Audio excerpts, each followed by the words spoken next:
instauré par les uns et par les autres. Mon sentiment, c'est que le blocus américain est plus permissif que le blocus des gardiens de la Révolution. Pourquoi je dis ça? Parce que on sait, et il y a beaucoup d'éléments qui concourent pour dire que des navires qui vont vers la Chine passent. Bon, ça fait partie. On se souvient que Donald Trump était en Chine il n'y a pas si longtemps. Alors justement, est-ce que général, ces navires, ils ont pu passer parce qu'il y avait à l'horizon la visite du président américain à Pékin?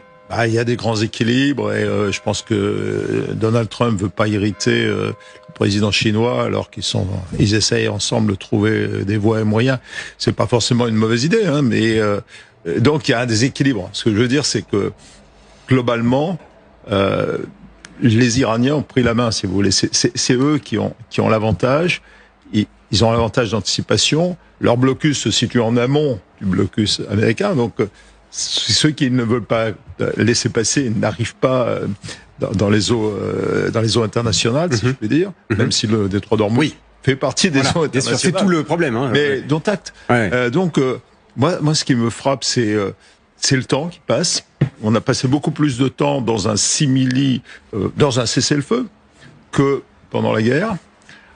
Et puis la situation se dégrade et on attend, on tergiverse. Regardez, il y a, pour en parler peut-être mieux que moi, mais j'ai lu quand même que sur les lubrifiants de synthèse, il commençait à y avoir des vrais problèmes parce que il y a 3 pays du Golfe Persique qui produisent ce type de lubrifiants qui sont indispensables sur les voitures modernes, c'est les huiles de synthèse. Bon, on va forcément arriver, et tout ça, c'est des éléments qui viennent des États-Unis, parce qu'évidemment, il y a une attention spécifique, la voiture aux États-Unis, mais chez nous aussi. Regardez, parce qu'il y a ces images qui sont envoyées par les Américains, et vous parliez d'une confrontation à fleur et moucheté.